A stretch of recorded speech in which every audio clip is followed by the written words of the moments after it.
Bien, buenos días y gracias en primer lugar a los medios de comunicación por atender esta ya clásica y tradicional rueda de prensa en la que desde el Ejecutivo pretendemos dar cuenta y rendir cuenta ante los ciudadanos de la acción del Gobierno durante estos últimos 6 meses. Quisiera en primer lugar agradecer a la unidad del Gabinete de la Presidencia del Gobierno la elaboración del informe de Cumpliendo y también, lógicamente, agradecer a los ciudadanos que a través de las redes sociales siguen esta comparecencia. Bueno, como saben, atravesamos el ecuador de la legislatura y, por tanto, estamos a mitad de camino. Queda, por tanto, mucho trabajo por hacer y mucha legislatura por delante. Los 2 años que restan hasta las elecciones generales en el año 2027, el Gobierno de coalición progresista los afronta con la misma determinación y también con la misma energía que los 7 años anteriores. Y los datos, además, no engañan, invitan a esa convicción y a esa determinación. Frente al catastrofismo de los cenizos de siempre, el optimismo de los datos. Y es que España avanza con fuerza y en la mejor de las direcciones. España, por tanto, suma y sigue, y lo hace además en un contexto internacional muy complejo, muy difícil, como el actual, mientras nuestro país vive una de las épocas de mayor prosperidad de su historia democrática. Y queremos, además, que esa prosperidad tome mayor impulso en los próximos 2 años. En este mismo instante, por poner un ejemplo en el que los hablo, hay 352.000 turistas dirigiéndose a nuestro país en coche, en barco o en avión. Este año vamos a recibir más de 100 millones de personas, según todas las proyecciones. Y, francamente, si 100 millones de personas nos visitan, 100 millones de personas no pueden estar equivocadas. Si eligen España entre los cientos de países que hay en el mundo, es porque saben que España funciona, que es un país seguro, que es un país desarrollado y que es un país por descubrir, además de ser un país abierto y tolerante.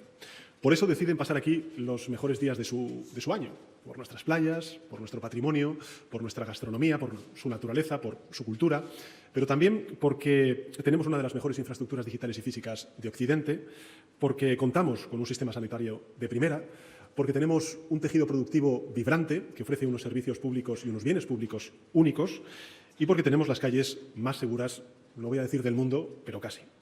De hecho, medios de comunicación internacionales como, por ejemplo, el The Washington Post habla del nuevo sueño español, o el británico The Guardian nos considera el país más dinámico de Europa. La revista Forbes destaca a España como uno de los lugares del mundo mejores para vivir. Esa es nuestra imagen en el exterior. Eso es lo que representa hoy para millones y millones de ciudadanos extranjeros España. Una imagen a la que también, lógicamente, contribuyen los éxitos de nuestro deporte. Ahí están los triunfos en el Mundial de Natación, donde ya hemos alcanzado 12 medallas, con mención especial a la natación artística, al salto de altura y al waterpolo, o la actuación estelar de nuestra selección española femenina de fútbol, un equipo que evidentemente ya es leyenda, cuyo talento y capacidad de esfuerzo hablan al mundo del talento y la capacidad de esfuerzo que tiene nuestro país y, por tanto, a todos ellos y a todas ellas mi más sincera enhorabuena.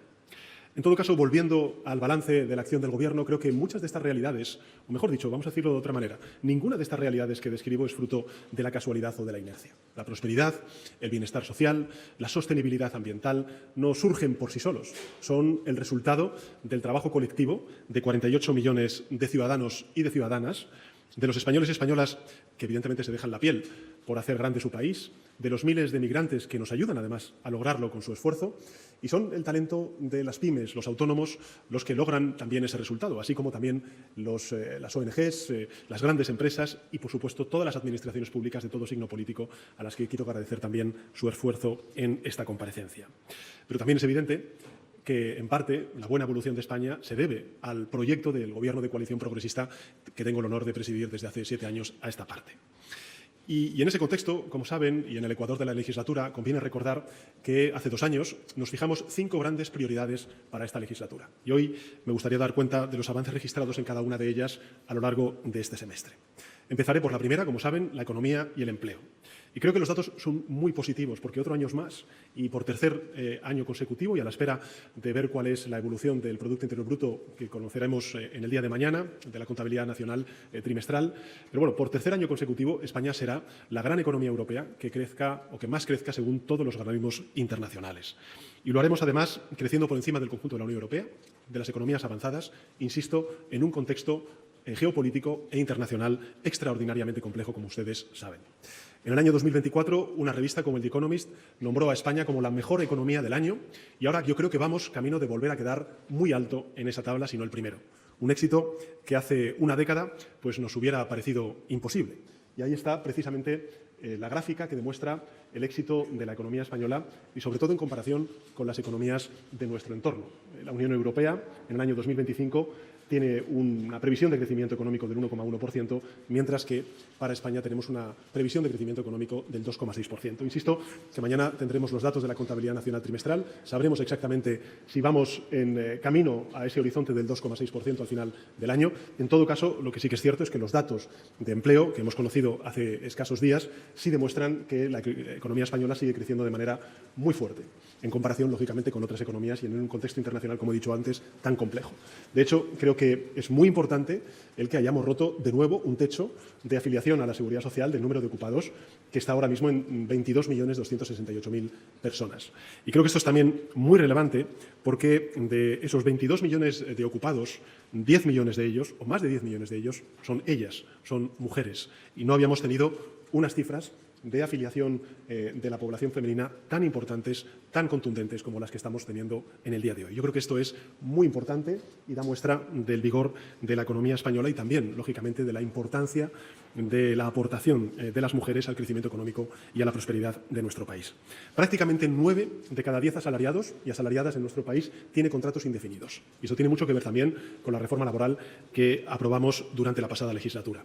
Y ahí están los datos también de la tasa de paro, que cae al 10,3%, es decir, la más baja desde el año 2008, y por tanto ya enfilando el que podamos acabar, cuáles son las previsiones de hecho del Gobierno de España para el final de la legislatura, acabar con cifras de paro de un dígito y no de 2 dígitos, como tuvimos, lógicamente, durante estos últimos 15 años. Los datos no mienten, España avanza y su ciudadanía lo hace además con ella, porque esto es lo importante también. No solamente que las cifras macro sean las que son, y les damos la bienvenida y la enhorabuena, sino que además sea algo que se redistribuya en el conjunto de la población. Es verdad que algunos se obstinan en decir una y otra vez que los españoles y españolas son hoy más pobres que hace 7 años, pero es simple y llanamente falso, porque, de hecho, los datos demuestran que la combinación de las políticas económicas y de reformas que está poniendo en marcha este Gobierno y las políticas sociales, es decir, de redistribución de la renta, de esa riqueza también entre la población española, ha hecho que la renta disponible real de los hogares españoles sea hoy un 9% más alta que en el año 2018. Repito, un 9% más alta que en el año 2018. ¿Esto qué significa? Bueno, esto significa, para los ciudadanos que estén siguiendo esta comparecencia, que incluso si tenemos en cuenta la inflación, y hemos tenido épocas como consecuencia de la guerra de Ucrania, pues inflaciones muy altas, de 2 dígitos, como no habíamos tenido en décadas, bueno, pues si incluso tenemos en cuenta la inflación, el hogar medio en España tiene hoy un 9% más de poder adquisitivo. Algo que se refleja bien tanto en el incremento del consumo como también del ahorro, que ha pasado de una media de 2.500 euros en el año 2018, esa es la media del ahorro, 2.500 euros en el año 2018, a 7.200 euros en la actualidad. Sé que aún, pues lógicamente, estamos lejos de conseguir lo que todos queremos, que es cerrar esa brecha de poder adquisitivo que nos ha separado históricamente del resto de Europa, pero también sé que tras cada década de retroceso hemos recuperado el buen rumbo para lograrlo. Y ahí están, además, los datos sobre cómo aumenta el poder adquisitivo de los hogares. La media del año 2018 al año 2023, el 16% en lo que respecta al incremento del coste de la vida, y cómo ha aumentado esa renta al 27%, o ese poder adquisitivo de los hogares al 27%, y por tanto un 9% más, como decía antes en mi exposición. Ese avance, y en la mejor de las direcciones, también lo podemos ver cuando apreciamos el dinamismo empresarial. Simplemente un dato, en el año 2024 se recibieron más de 36.000 millones de euros de inversión extranjera directa. Repito la cifra, 36.000 millones de euros de inversión extranjera directa. Es decir, el segundo mejor registro, nada más y nada menos que desde el año 1993. Desde el año 1993 no teníamos cifras, registros de inversión extranjera directa tan importantes como lo que estamos ahora mismo teniendo, en este caso en el año 2024, que son los últimos datos disponibles. Y además, en lo que va de año, el IBEX, es decir, la bolsa española, ha subido en un 22%. Solo en el último año se han creado en España casi 50.000 nuevas empresas. Y se han producido expansiones, modernizaciones profundas de muchas de las industrias existentes, en buena medida gracias al apoyo de los fondos Next Generation que empleamos solos, porque no tuvimos el apoyo de la oposición durante el peor momento, el momento más dramático de la pandemia. Para ponerlo en cifra, son 815.000 las empresas, sobre todo pequeñas y medianas empresas, las que se han beneficiado ya de los recursos provenientes de los fondos Next Generation. España es hoy, además, el país de la Unión Europea que más fondos no reembolsables ha recibido. Y lo hacemos, además, por delante de grandes países como Italia, como Francia, y lo hacemos gracias al cumplimiento de los hitos establecidos por la Comisión Europea. En muchas ocasiones habrán escuchado decir, y seguro que en los medios de comunicación luego en la rueda de prensa, en las preguntas, pues hacen eco de ello, que poco menos que no aprobamos leyes, que no impulsamos reformas. Bueno, pues la prueba viva de que efectivamente esos hitos, esas reformas, esas transformaciones se están poniendo en marcha es que, insisto, somos el país de la Unión Europea que más fondos no reembolsables ha percibido de los fondos Next Generation, y eso tiene todo que ver con el cumplimiento de una agenda de transformaciones, de reformas, de hitos que nos comprometimos y que acordamos precisamente con la Comisión Europea para recibir esos fondos. Hace apenas 2 semanas, de hecho, se aprobó el 5º desembolso por valor de más de 24.000 millones de euros, que supone, por tanto, que España habrá recibido, durante todo este tiempo, desde la puesta en marcha de estos fondos Next, habrá recibido 55.000 millones de euros, es decir, el 70% de las transferencias asignadas. Por tanto, estamos hablando de un esfuerzo sin parangón que, lógicamente, está detrás de la transformación económica que está sufriendo o beneficiándose, mejor dicho, España, y que tiene mucho que ver con el impulso reformista que el Gobierno, de 7 años a esta parte, está dando a nuestra economía, a nuestra sociedad, en todos los ámbitos, desde el punto de vista educativo hasta el punto de vista de la transformación energética, el impulso digital o también, lógicamente, la política de la autonomía estratégica, en definitiva, la reindustrialización de la economía española. Ahí tienen los datos, son los fondos Next que estamos percibiendo, las subvenciones en concreto provenientes de Bruselas como consecuencia del cumplimiento de los hitos y, por tanto, de lo acordado con el Ejecutivo comunitario. España, en todo caso, en el stock de inversión extranjera directa, en la evolución de la bolsa o incluso también en el cumplimiento del calendario de hitos con el Ejecutivo comunitario, si algo inspira es confianza y también optimismo de los inversores y de los empresarios, tanto nacionales como internacionales. No es ya una noticia el que haya grandes fondos de inversión, grandes inversores extranjeros que, cuando hablan sobre Europa, centran su mirada en nuestro país. Y yo creo que esto es un activo especialmente importante, valioso, en el actual escenario de incertidumbre global. Un activo que debemos proteger entre todos, y por eso hace 4 meses pusimos en marcha ese plan de contingencia, siendo el primer país europeo en hacerlo, dotado con 14.000 millones de euros en ayudas para afrontar el impacto de la guerra comercial que se abrió por parte de la Administración estadounidense hace ya unos meses.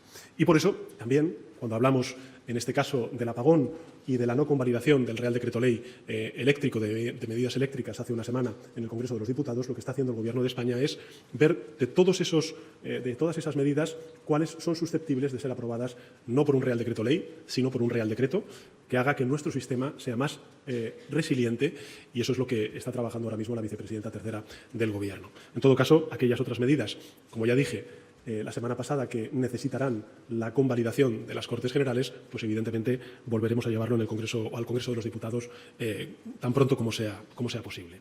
Porque, y este es el mensaje que me gustaría trasladar principalmente a la industria, es que frente al oportunismo irresponsable de algunos, la industria española debe saber que siempre va a contar con el compromiso del Gobierno de España. Y que antes o después, por mucho ruido que haya, por muchas zancadillas que intenten poner, vamos a sacar adelante las medidas que son necesarias para hacer más resiliente al sistema eléctrico en nuestro país.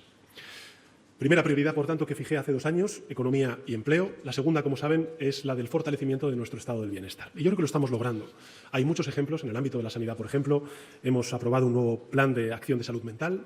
Hemos incrementado en un 11% el número de plazas de psicólogos y psicólogas internos residentes. Hemos impulsado algo muy importante para mí, creo que también para el conjunto de la sociedad española después de haber sufrido la pandemia, que es esa Agencia Estatal de Salud Pública. Hemos creado una ayuda de 100 euros para todos los jóvenes menores de 16 años que necesiten el apoyo para acceder a gafas o a lentillas. Bueno, la formación sanitaria especializada, ahí están los datos. Hemos alcanzado los 12.366 plazas convocadas para el año 2026, es decir, un 54% más que en el año 2018, y solamente en medicina hemos convocado 9.276 plazas, y ahí tienen la evolución y el compromiso en cuanto a la formación sanitaria especializada. Hemos aumentado desde el año 2018 significativamente, aunque evidentemente queda muchísimo camino por recorrer en este aspecto. En educación, y aquí está la ministra portavoz y también ministra de Educación y Formación Profesional, pues ahí están los datos: 15.400 nuevas plazas públicas para niños de 0 a 3 años que hemos creado. Hemos concedido becas a 964.000 estudiantes, es decir, un 23% más que cuando gobernaba realizaba la administración de Mariano Rajoy. Yo creo que esto es un ejemplo no solamente de nuestra apuesta por la igualdad de oportunidades, sino también por la meritocracia. Las becas, 2.500 millones de euros, son casi 1 millón de chavales los que de una u otra manera se benefician de esta política de igualdad de oportunidades y de mérito que impulsa el Gobierno de España. Hay otras muchas medidas que hemos puesto en marcha. Yo quisiera, sobre todo, poner en valor el que hayamos creado 368 nuevas ofertas formativas, 53.000 nuevas plazas de formación profesional, lo que supone un total de 380.000 nuevas plazas de formación profesional creadas desde el comienzo de los fondos Next Generation. Yo creo que esto es muy importante. Si no me fallan las cifras, ministra, son 1 millón, ¿no?, los estudiantes que tenemos ya en formación profesional. Modificamos al principio de la legislatura del año 2018 la Ley de Formación Profesional. Y, en fin, creo que hemos dado un impulso en donde ya no existe formación profesional de una u otra manera, solamente existe una, que es la formación profesional dual. Y eso tiene mucho que ver también con la reducción de la tasa de abandono escolar y la mejora de la empleabilidad de nuestros jóvenes. Fortalecer nuestro estado del bienestar implica también seguir reforzando las prestaciones sociales y, por eso, en este semestre el Gobierno ha inyectado nada más y nada menos que 1.800 millones de euros adicionales al Fondo de Reserva de la Seguridad Social. Hemos vuelto a revalorizar las pensiones, hemos incrementado las pensiones mínimas un 6%, las no contributivas un 9%, para que, en definitiva, pues, nuestros mayores puedan tener una vejez digna, la que se merecen y que se ganaron con el sudor de su frente. Por eso también hemos elevado la financiación en dependencia por tercer año consecutivo con 783 millones de euros y por eso también me gustaría anunciarles que el Gobierno de Coalición Progresista llevará mañana al Consejo de Ministros una ampliación histórica de los permisos de nacimiento y de cuidados. Y gracias a ella los ciudadanos podrán disfrutar a partir de ahora de 3 semanas más de permisos retribuidos para cuidar a sus hijos y a sus hijas, que se sumarán a las 16 semanas que ya estaban en vigor gracias a las políticas sociales que ha impulsado este Ejecutivo. Una novedad importante es que las 2 últimas semanas podrán disfrutarse de manera flexible hasta que el niño o la niña cumplan 8 años y podrá, por tanto, acogerse a ellas de forma retroactiva aquellas familias cuyos hijos e hijas hayan nacido a partir del 2 de agosto del año 2024. Finalmente, las familias monoparentales, que están constituidas en un 80%, como saben, por mujeres, pasarán a tener derecho a 32 semanas de permiso por nacimiento o cuidados frente a las 16 actuales. Lo que quiero decir con esto es que, frente a los recortes que sufrimos en el pasado, hoy hay una ampliación de derechos constante y persistente por parte del Gobierno de España y, por tanto, lo que hacemos es reforzar nuestro estado del bienestar y también hacer beneficiario de estas políticas a las familias de pie, a la gente. En todo caso, somos muy conscientes de que aún queda muchísimo trabajo por hacer. Sabemos que España sigue registrando unos niveles de pobreza y de desigualdad inaceptables, particularmente cuando hablamos de la pobreza infantil. Por eso es importante lo que estamos haciendo con el ingreso mínimo vital. Sabemos también que en muchas comunidades autónomas la sanidad, la educación, los cuidados están perdiendo terreno a manos de unas administraciones conservadoras que están desmantelando el sistema público para vendérselas al mejor postor a las empresas privadas. Y sabemos también que el acceso a la vivienda, a una vivienda digna, sigue siendo un imposible para miles de ciudadanos. Este, como dije en el discurso de investidura hace 2 años, es un asunto prioritario para el Gobierno, un asunto que exige determinación, tiempo, compromiso, recursos económicos, un asunto que en gran medida depende de otras administraciones, de administraciones autonómicas, de administraciones locales, que son las que tienen las competencias fundamentalmente, pero también somos conscientes, yo lo he dicho en primera persona en multitud de ocasiones, que el Ejecutivo de Coalición Progresista está abordando con todos los recursos que tiene a su alcance y con toda la determinación posible el que podamos levantar ese quinto pilar del estado del bienestar, que sea la vivienda. Porque, en definitiva, sabemos que hasta que no resolvamos este problema, pues no vamos a resolver o, digamos, reducir aún más uno de los principales dramas que sufre nuestra sociedad, que es la desigualdad. Por eso estamos actuando y algunos datos yo creo que invitan a esa buena dirección, al optimismo de esa buena dirección, porque en estos últimos 6 meses hemos incrementado nada más y nada menos que el número de viviendas de protección oficial un 8%. Y hemos contribuido también a que la construcción de obra nueva se incremente un 13%, hasta ser ya la mayor de los últimos 12 años. Y creo que verán ustedes ahora la cifra de las viviendas de protección oficial que se están ya construyendo o están en fase de construcción en estos últimos tiempos y vemos exactamente cuál es la evolución del año 2024 y estoy convencido de que seguirá siendo muy positiva en el año 2025. Junto a ello, como saben, y lo vamos a emplazar en la ciudad de Valencia, hemos puesto en marcha el proyecto estratégico, el PERTE, de industrialización de la vivienda, dotado con 1.300 millones de euros.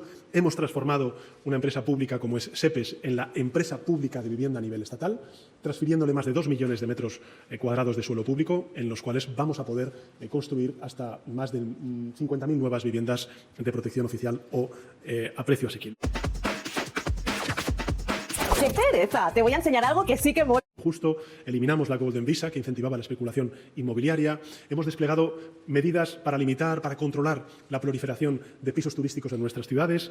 Hemos permitido eliminar más de 65.000 anuncios ilegales en la plataforma digital Airbnb. En definitiva, estamos desplegando toda una acción de política pública en todos los frentes, desde la construcción hasta la regulación de aspectos como es el registro de pisos turísticos, para hacer frente al principal problema que tienen nuestros jóvenes, pero también muchas familias, como es el acceso a la vivienda. En fin, también estamos consiguiendo que nuevos territorios y, sobre todo, nuevos municipios, aunque estén gobernadas en el ámbito regional por el Partido Popular, se puedan acoger a la ley de vivienda, una ley que muchos, desgraciadamente, continúan intentando o materialmente boicotean por motivos absolutamente ideológicos, a pesar de que allí donde está en vigor ya se está logrando reducir el precio, por ejemplo, de los precios de los alquileres hasta en un 9%, sin recortar la oferta ni dañar a los propietarios. Yo siempre pongo el mismo ejemplo. Cuando pusimos en marcha la solución ibérica, la que ha permitido, entre otras cosas, durante la guerra de Ucrania, pues reducir y mucho el precio de la electricidad en nuestro país, se criticó por los mismos de siempre, por el neoliberalismo, la intervención pública de un mercado que a todas luces no funcionaba. Aquí estamos haciendo lo mismo. Estamos interviniendo en el mercado. Necesita tiempo, pero estoy convencido de que si seguimos persistiendo en esta política y en estas políticas, pues estaremos poniendo los cimientos de ese quinto pilar del Estado del Bienestar, que es la vivienda. Queda, en todo caso, muchísimo por hacer, pero creo que avanzamos en la buena dirección y el próximo semestre vamos a avanzar más. De hecho, en la última conferencia de presidentes y presidentas autonómicos, como saben, en Barcelona, lanzamos un nuevo plan estatal de vivienda que triplica la inversión pública en este ámbito, pasando de los 2.300 millones de euros que invertimos en el periodo 2022-2025 a nada más y nada menos que 7.000 millones de euros para los próximos 5 años. Es decir, de 2.300 a 7.000 millones de euros. Hay comunidades autónomas que han mostrado, vamos a decirlo así, su interés en sumarse a esta iniciativa, otras por motivos ideológicos, no porque los ciudadanos no sufran un problema de acceso a la vivienda, se han negado en redondo. En todo caso, nosotros vamos a trabajar con aquellas comunidades autónomas que quieran seguir apostando también por la intervención pública, cuando hablamos, por ejemplo, de la construcción o de la rehabilitación, porque creemos que es lo que nos toca y lo que nos corresponde. Recursos, convicción y políticas, que es lo que estamos haciendo cuando hablamos de vivienda. La tercera prioridad que fijamos para esta legislatura, como saben, es la adaptación y la mitigación a la emergencia climática. Saben que en el año 2018 la primera medida que tomamos fue la declaración de emergencia climática en nuestro país. Y desde entonces hemos tenido una política consistente en la transformación energética y en la adaptación y la mitigación a esta emergencia climática. Este semestre hemos impulsado medidas y leyes muy importantes, por ejemplo, la Ley de Prevención de las Pérdidas y Desperdicio Alimentario, que va a ayudar, entre otras cosas, a evitar que cada año se desperdicien en nuestro país, fíjense ustedes en la cifra, más de 1,3 millones de toneladas de alimentos en buen estado. 1,3 millones de toneladas de alimentos en buen estado que se desperdiciaban hasta que se puso en marcha y se aprobó esta ley. O lo que es lo mismo, el equivalente a toda la comida que entra en 26 millones de frigoríficos domésticos en nuestro país. Hemos reforzado la protección de nuestros ecosistemas, hemos declarado 10 nuevas zonas especiales de conservación dentro de la red Natura 2000, hemos prorrogado el programa MOVES 3, que saben que trata de impulsar el vehículo eléctrico y conectado en nuestro país, y hemos logrado reducir nuestras emisiones de CO2 asociadas a la generación de electricidad un 17% respecto al año anterior. Y yo creo que esto es motivo de orgullo para nuestro país, porque evidentemente estamos creciendo, y la economía española lo está haciendo con fuerza cuando nos comparamos con otras economías de Europa, pero además lo estamos haciendo no solamente con empleo de calidad, con cohesión social, sino con una reducción bastante importante, si lo comparamos, por ejemplo, con el año 2018, de los gases de efecto invernadero y, por tanto, del CO2. Y yo creo que esto tiene mucho que ver con una política en donde se combina el crecimiento económico con la transición ecológica. Y demostramos, frente a aquellos que o niegan la ciencia o niegan los datos y la evidencia, que se puede crecer y se pueden reducir las emisiones de CO2. Y que además todo ello lo que hace es ganar en competitividad a aquella economía que apuesta por esta transición ecológica como un elemento vector de sus fundamentos de crecimiento económico. Todas estas son acciones que, por ejemplo, han hecho que en el último ranking de una universidad prestigiosa de Estados Unidos, como es la Universidad de Yale, diga que España es la quinta gran economía más sostenible del mundo. Repito, la quinta gran economía más sostenible del mundo. Y esto no es por casualidad, es, como he dicho al principio de mi intervención, una apuesta decidida por parte de la ciudadanía en su conjunto, de los trabajadores, de los empresarios y, por supuesto, también de distintas administraciones públicas. Desgraciadamente, no todas en esto nos acompañan, pero bajo el liderazgo del Gobierno de España. Y aún así, es evidente que no podemos caer en la complacencia, porque lo cierto es que el cambio climático, la emergencia climática, continúa avanzando y que España, junto con otros muchos países europeos, pues aún está lejos de ser ese país verde y resiliente con el que soñamos. De hecho, aprovecho este punto para trasladar toda nuestra solidaridad a aquellos países europeos, particularmente países del Mediterráneo, que están sufriendo ahora mismo olas de calor y también incendios muy graves, como estamos viendo a través de los medios de comunicación. Por eso creo que es muy importante seguir descarbonizando nuestra economía, nuestra industria, para lo cual vamos a publicar al final del verano las próximas convocatorias de fondos europeos para este propósito. Tenemos que seguir impulsando también la circularidad de nuestros sistemas productivos, de modo que los residuos pues, se conviertan en una gran industria de recursos para otras industrias, y por eso hay que seguir apostando por las energías renovables, por el almacenamiento, por las interconexiones energéticas, como venimos haciendo desde hace 7 años a esta parte. En este sentido, creo que va a ser clave el decreto ley que algunos grupos parlamentarios rechazaron la semana pasada y al cual he hecho antes referencia, porque creo que la transición ecológica no puede ni debe ser una moneda de cambio en la que, o con la que mercadear prebendas o proyectar divisiones ideológicas inexistentes de cara al electorado. Todos los ciudadanos, voten lo que voten, se benefician de esta apuesta, que además los datos avalan, la evidencia científica avala, para la transformación energética y la transición ecológica de nuestro país. La transición ecológica no puede ser eso, debe ser, en todo caso, un consenso social, una obligación moral, una oportunidad económica para todos y todas, no solamente los ciudadanos, sino también el conjunto de territorios. Porque además, como he dicho antes, la experiencia de los últimos años demuestra que puede ser esa transición ecológica uno de los grandes motores de crecimiento, de innovación, de cohesión social y territorial de nuestro país. Por eso, quienes votan en contra de este tipo de reales decretos leyes no votan en contra del Gobierno de España, votan en contra del interés de nuestro país. La cuarta prioridad que anunciamos para esta legislatura es el fortalecimiento de nuestras instituciones, también de nuestra cohesión territorial.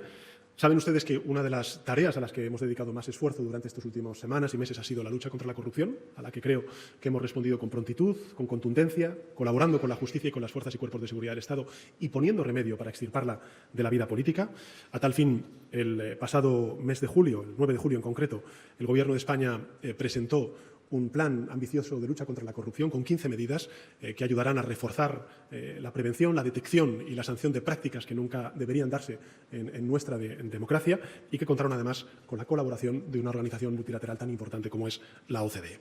En paralelo, el Gobierno de coalición progresista ha trabajado por mejorar la calidad de nuestro sistema judicial, aplicando la nueva ley orgánica en materia de eficiencia del servicio público de justicia, aprobando un proyecto de ley orgánica para la ampliación y fortalecimiento de las carreras judicial y fiscal, que va a garantizar aún más la igualdad de oportunidades, la atracción de talento y que va a movilizar nada más y nada menos que 1.300 becas para aquellos jóvenes que quieran preparar unas oposiciones para acceder a la judicatura y que antes, como consecuencia de la falta de recursos económicos, pues no podían permitirse el poder optar a este tipo de oposiciones. En el ámbito de la cohesión territorial, yo creo que este semestre hemos logrado 2 avances muy relevantes para todas las administraciones territoriales. Por un lado, la condonación de la deuda pública autonómica, por un valor nada más y nada menos que de 83.000 millones de euros. Y por otro, la aprobación, en esta vez sí, la semana pasada, de las entregas a cuentas por 147.000 millones de euros y 28.734 millones de euros, las primeras para las comunidades autónomas y las segundas para las entidades locales.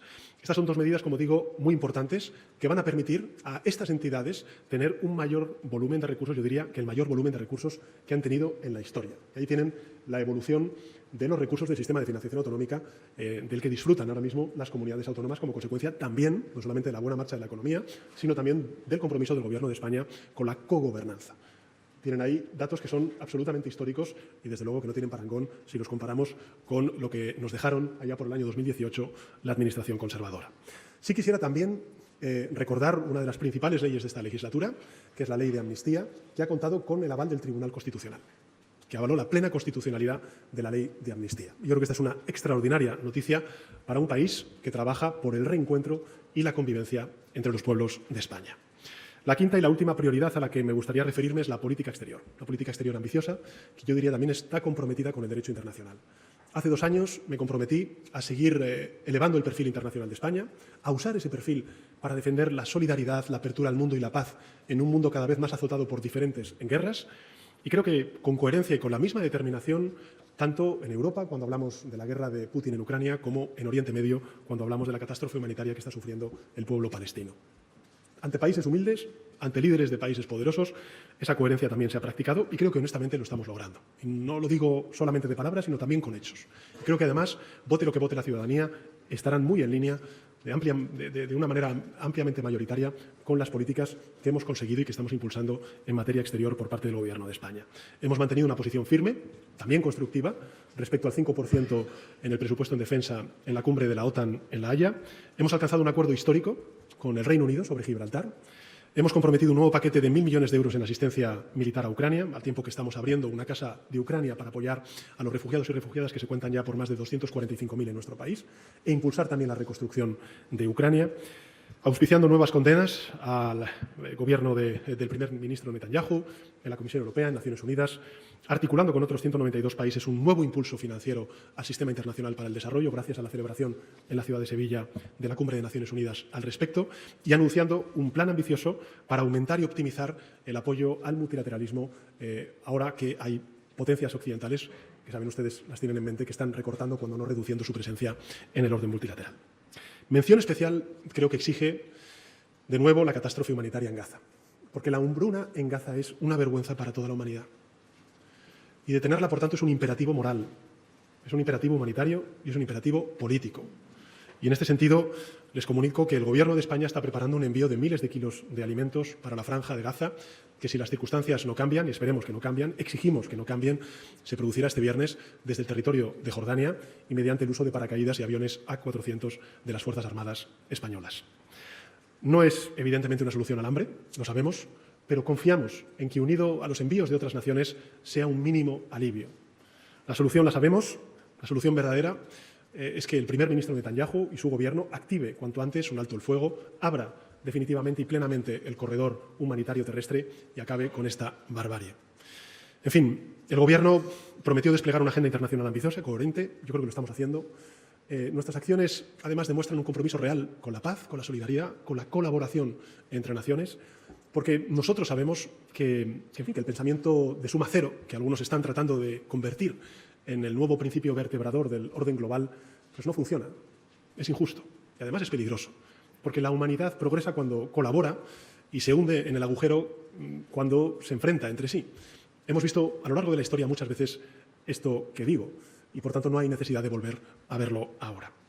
Concluyo ya y lo hago con un mensaje de cierto optimismo, un optimismo fundado, un optimismo basado en los datos. Porque lo que va de legislatura, ahí están los datos económicos, sociales, medioambientales, también de cohesión social, cohesión territorial y, por supuesto, de proyección internacional y europea del Gobierno. En lo que va de legislatura, el Gobierno de coalición progresista ha logrado aprobar 42 leyes y, por tanto, cumplido con el 45% de los 200 compromisos que adquirimos con la ciudadanía en el año 2023. Es decir, en el Ecuador de la legislatura hemos logrado sacar adelante el 45% de los compromisos a los cuales nos comprometimos con la ciudadanía hace 2 años. Lograrlo no ha sido fácil, ha habido que negociar cada paso. Aquí está el ministro de Relaciones con las Cortes. Hemos ganado el 86% de las votaciones en el Congreso. Son porcentajes muy semejantes a los de estos últimos 7 años. Cada victoria parlamentaria, pues evidentemente nos ha llenado de alegría y cuando no hemos contado con el respaldo parlamentario, pues nos hemos cargado de determinación y convicción para aquellas cosas que consideramos eran buenas para el interés general de nuestro país, volver a presentarlas y sacarlas adelante. Creo que la Agencia Estatal de Salud Pública es un buen ejemplo de cómo se pierde una votación en primera instancia, pero luego se vuelve a llevar a tramitación parlamentaria y la sacamos definitivamente. La pena es que no logra el eco en los medios de comunicación que la primera vez, pero en todo caso no está nada mal el que salga adelante este tipo de medidas que al final benefician al conjunto de la ciudadanía, en este caso fortaleciendo una arquitectura ante futuras crisis de salud pública como la que vivimos en el año 2020 con la pandemia de la COVID-19. En fin, sabemos que detrás de cada una de estas leyes, por tanto, lo que hay es una buena medida para la gente, porque al final logramos sacar lo importante, como por cierto pasó durante la pasada legislatura, en la que las mayorías también eran escurridizas, en las que registramos un ratio de victorias y de derrotas parlamentarias semejante a las que estamos teniendo en esta legislatura.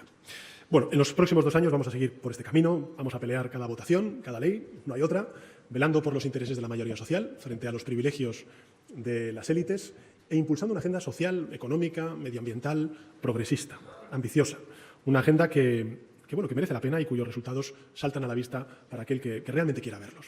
Nuestros compatriotas pues van a disfrutar ahora de un merecido descanso vacacional. Lo van a hacer en uno de los países que mejor está funcionando de Europa y del mundo, un país con unas cifras de crecimiento y de empleo que son absolutamente récord, con unos niveles de desigualdad y pobreza que son más bajos que en 2018, más bajos que la última década y media, y con el segundo poder adquisitivo que más crece del conjunto de la OCDE, es decir, de las economías más desarrolladas del mundo. Y también con un tejido productivo, y quiero decirlo, y un sistema de movilidad cada vez más verdes y con una vocación internacional respetada y reconocida en el planeta. Esta es la España real.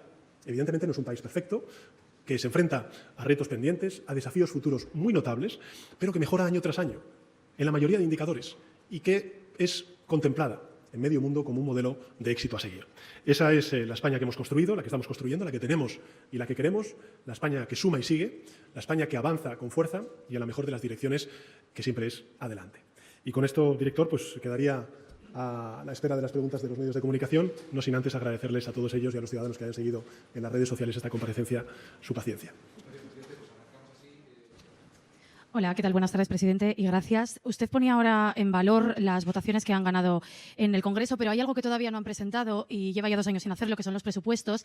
Le quería preguntar, presidente, si va a presentar unos nuevos presupuestos, aunque no tenga todavía cerrados los apoyos, si se compromete a hacerlo y en esta misma línea, si no consigue sacar adelante unos presupuestos, ¿se plantea el adelanto electoral?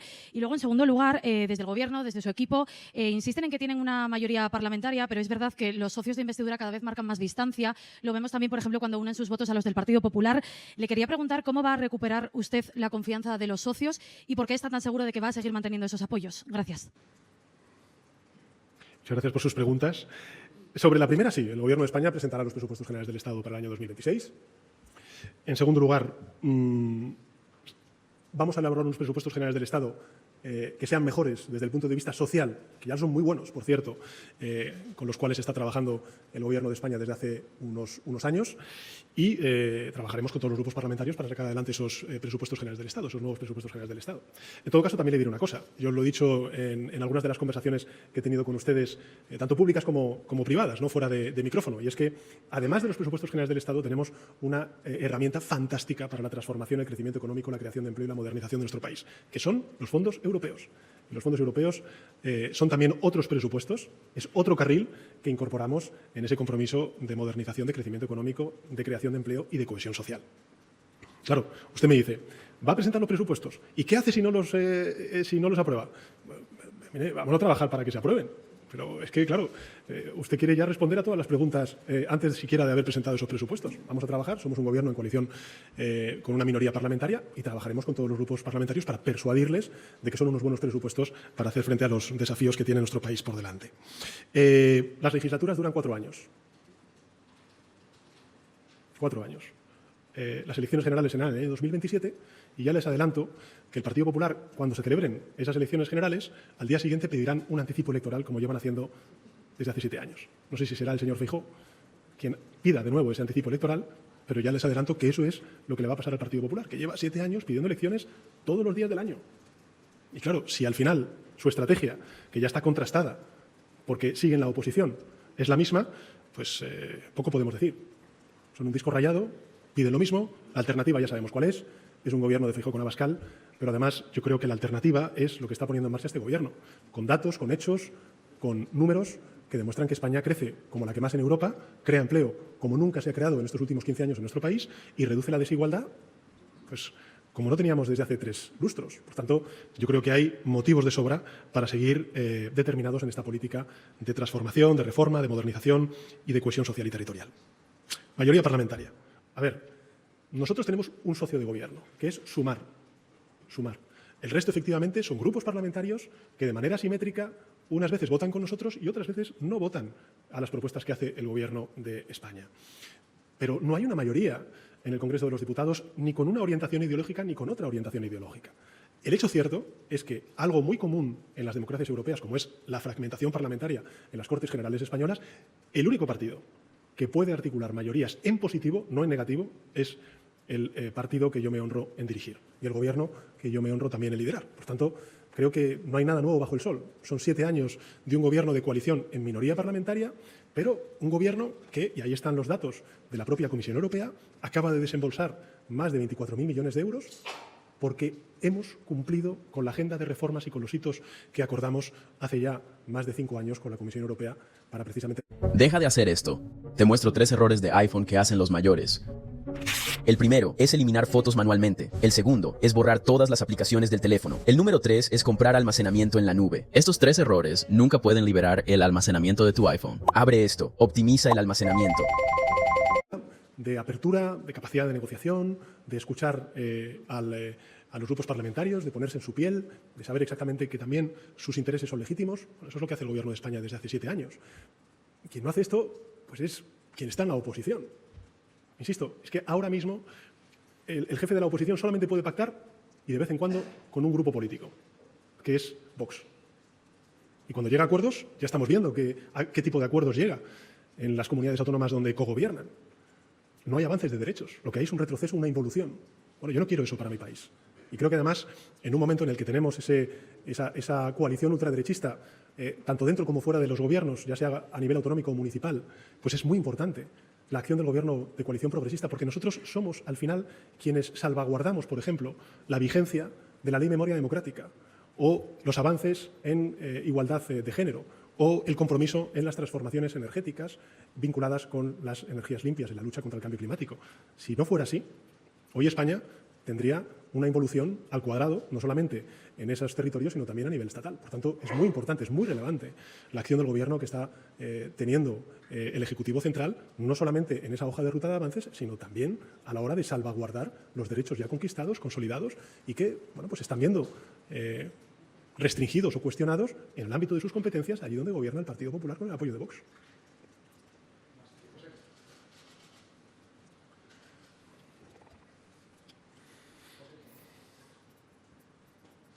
Gracias, buenos días, presidente. Ha comentado que el Gobierno presentará el proyecto de ley de presupuestos. A la espera de la negociación, ¿vería factible una legislatura de 4 años, tal y como asegura que va a haber, sin que pudiera aprobarse ningún presupuesto?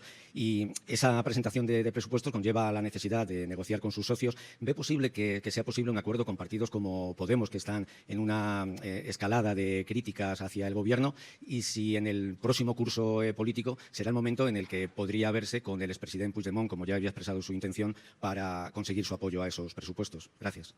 Bueno, respecto a la segunda de las preguntas, Josemi, yo he manifestado que me voy a reunir con todos los interlocutores políticos. La ley de amnistía precisamente es para superar la situación que se vivió en 2017 en nuestro país. Este es un país que mira hacia adelante, al año 2027, no al año 2017, y por tanto me reuniré con todos ellos para tratar estos temas y otros muchos, ¿no? Sobre si es factible o no es factible. Bueno, es que las legislaturas constitucionalmente duran 4 años. Cuando gobierna el PP siempre son 4 años. Cuando gobierna el PSOE yo no sé qué pasa, pero son 4 minutos a vistas del Partido Popular. Las legislaturas duran 4 años. E insisto, hoy el país tiene una situación económica que no tiene ningún otro país europeo. Cuenta con unos niveles de creación de empleo que no tienen otros muchos ejecutivos anteriores al nuestro en su hoja de servicios. Y, por tanto, nuestra agenda política es pues una agenda política que creo que no solamente de palabras, sino con hechos está demostrando lo positivo que es para nuestro país y beneficioso que es para nuestro país. E insisto, Josemi, yo lo entiendo que usted pregunte, pero es que no hemos presentado todavía el anteproyecto de presupuestos y ya me está diciendo si no lo va a apoyar uno u otro grupo parlamentario. Fíjese, si nosotros encaráramos el trabajo de esa manera, o cualquiera de nosotros en nuestro trabajo o en nuestra vida dijéramos, voy a hacer esto, pero si no sale, bueno, vamos a hacerlo y vamos a pelear porque salga. ¿No? Pero vamos, que esto creo que no estoy diciendo nada que nos apliquemos todos y cada uno de los que estamos aquí presentes a nuestro día a día, en la vida política, en la vida profesional y en la vida personal.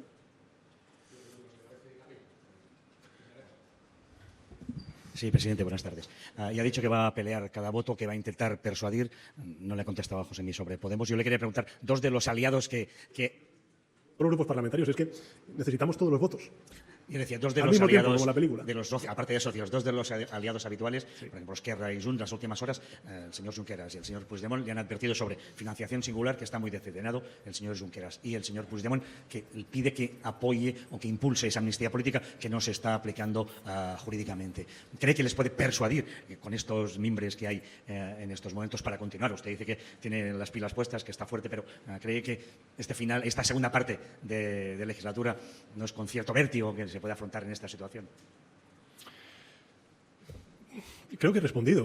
Me dice, no he respondido, yo voy a intentarlo. Si no, ¿para qué voy a presentar los presupuestos? Porque voy a intentar persuadir a todos los grupos parlamentarios, como llevo haciendo por cierto 7 años. E insisto, si uno mira los porcentajes, el otro día hacía partícipe a algunos de de los medios de comunicación en el viaje que hicimos a Latinoamérica. En la primera de las legislaturas, bueno, es verdad que hemos tenido algunas que se han tenido que repetir, el porcentaje de éxito parlamentario de los votos estaba cercano al 90%, era del 89%. En la siguiente fue también muy semejante, en esta es de un 86%. Bueno, más allá del debate, más allá de lo que se pueda decir por parte de la oposición, pues el Gobierno de España está sacando adelante su hoja de ruta. En 2 años hemos cumplido con el 45% del mandato que nos autoimpusimos, de los compromisos que expusimos a los ciudadanos en el año 2023.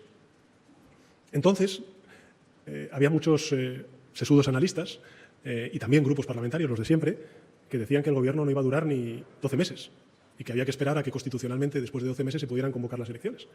Bueno, pues ya llevamos 2 años. Y luego vendrá el tercero, y posteriormente vendrá el cuarto, y habrá elecciones, y unos seguirán con su raca de siempre de anticipar elecciones, y otros seguiremos pues intentando sacar adelante las cosas buenas para nuestro país. Bueno, que tengan unas buenas vacaciones y espero que puedan descansar y que la actualidad nos deje también descansar. Gracias.